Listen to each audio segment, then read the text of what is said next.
Hello, my name is Lindsay Martinez, and I chose to do a literature review, and I focused on the cultural and ethnic differences among informal caregivers of dementia patients. And I focused on caregiver burden and stress in the United States. So a little bit of an introduction. In the United States, dementia is a disease that has impacted over 3.65 million people over the age of 65, and that number just continues to grow. So dementia, as you know, impacts your cognitive, psychological, physical ability as well as mood and behavior. Typically, persons who have dementia are cared for by their spouses, their children, and other relatives or close friends who provide so much support to them, like their day-to-day activities and their routines, just things to keep them going throughout the day. And so as we know, these caregivers, family members, friends are also impacted by dementia, and not, in the same ways as the person who actually has the dementia does, but in ways of caregiver burden. And caregiver burden is often associated with mental, emotional, and physical health. Caring for older adults with dementia has become a growing health concern, because of these negative effects that it has. And so because of that, I decided to look into how cultural and ethnic factors also kind of play a role into the caregiver burden that one experiences when caring for someone with dementia. So the literature review, I focused on the most recent literature that I could find. There were some articles that were back from the 1990s, which they were still very informative, but I really just tried to stay with the most recent research. Although there is so much research on caregivers and the variations of stress and burden, this paper is unique in that it provides a synthesized exploration of ethnic and cultural differences among informal dementia caregiver burden among those in the United States. So some themes that I found in previous literature were caregiving, practice patterns, caregiver burden, the process of coping with caregiver burden, and the role of resources.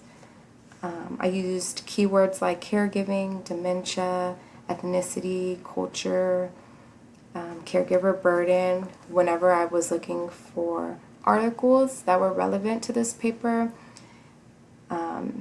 And I want to say there's about 20 articles that I kind of looked at for this literature review.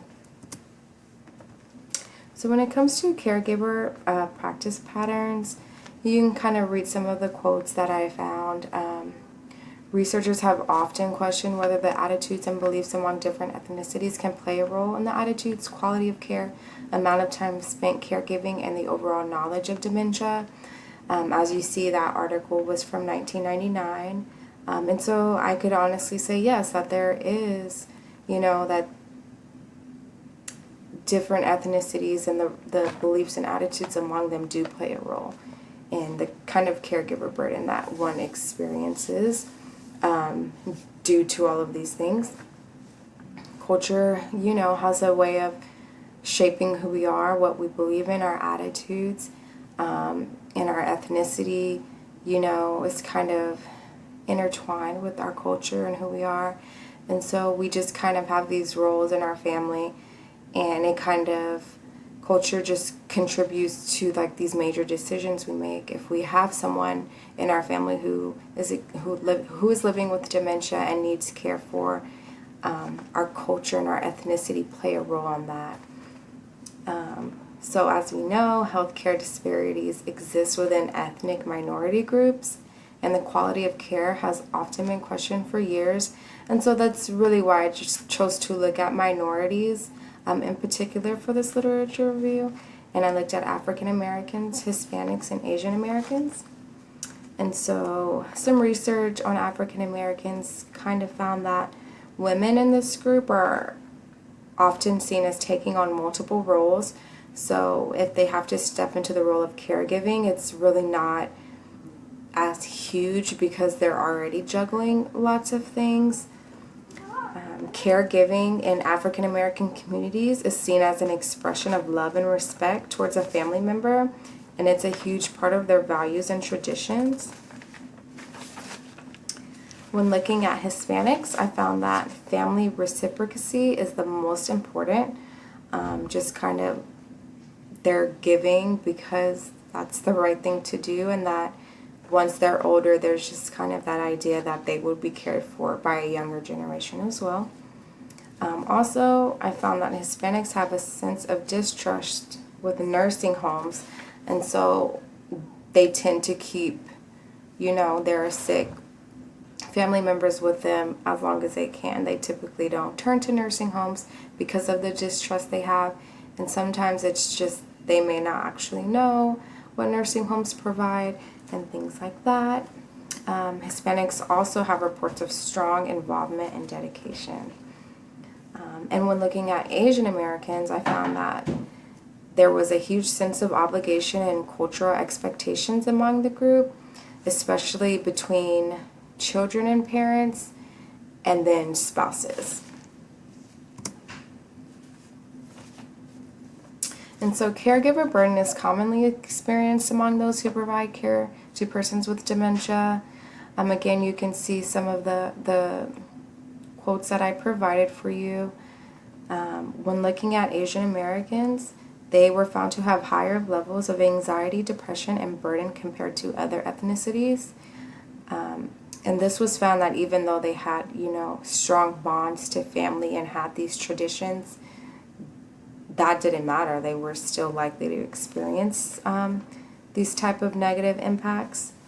Hispanics were shown also to have higher levels of depression, while African Americans had lower levels of burden.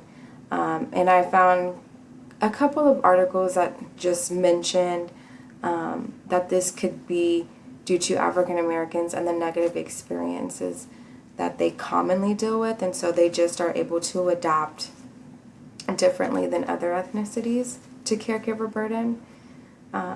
It was also found that those with lower socioeconomic statuses were associated with a more significant increase in burden.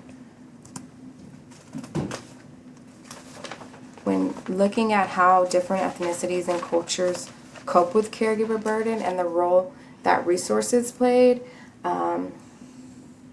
it just, first things first, like caregivers have to acknowledge like how they're feeling, what they're experiencing, because their own health is just as important as the person that they're caring for. However, coping strategies and the way individuals manage their situations can differ between ethnicity and culture, as it can influence their perceptions of caregiving. Research suggests that there's a lack of knowledge about services, communication barriers, and financial limitations as well when it comes to asking for help or putting a person living with dementia into an institution. So if a person, how I mentioned Hispanics had the distrust of institutions, because of this, they're less likely to reach out to a nursing home, and they may not even ask or reach out for resources just because of that distrust. However, Hispanics are often associated with larger support systems, and so they typically lean on those people, their family, their friends, to help them, maybe take turns caring for the person and things like that. African Americans also tended to adapt to caregiver burden by mobilizing their social networks. And when it comes to Asian Americans, I found that they were more likely to be creative with problem solving when dealing with caregiver issues. And some other ways that these ethnicities kind of used resources to deal with caregiver burden were their religion, so going to church, things like that, being surrounded by their faith and just really relying on that throughout, their times of depression or anxiety, counseling, family therapy, and ultimately placing a loved one in a nursing home if that's what it comes to. So some other resources that are available is just providing information, home health care, case management, a variety of therapies, meals, respite care. However, the need for dementia care services in particular are on the rise for minority groups. And so I kind of applied 3 different theories to, the overall ethnic and cultural differences among the caregivers and the caregiver burden they experience.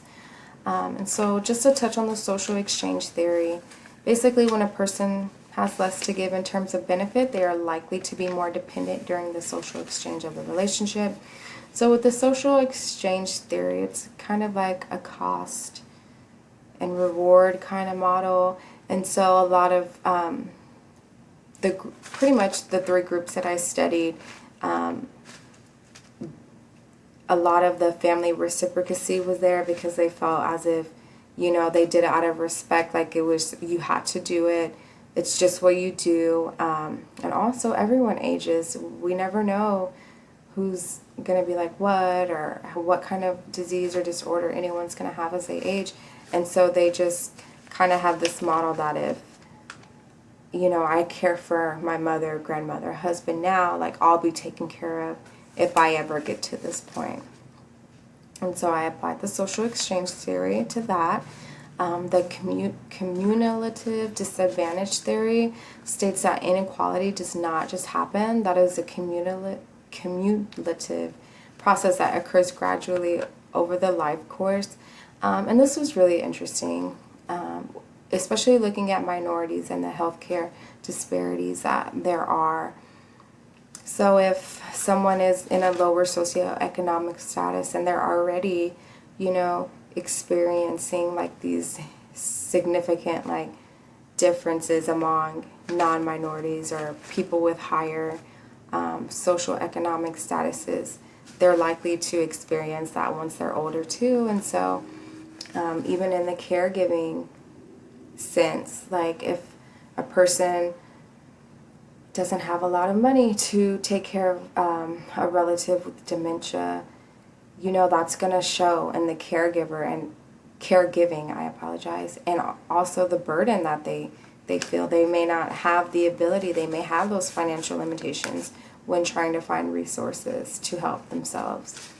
And then I applied the social, human, and cultural capital theory into the paper as well. If a caregiver of a person has a higher level of social capital, they are likely to experience lower levels of burden or may have better resources to cope with it, as social capital relates to who you know versus what you know.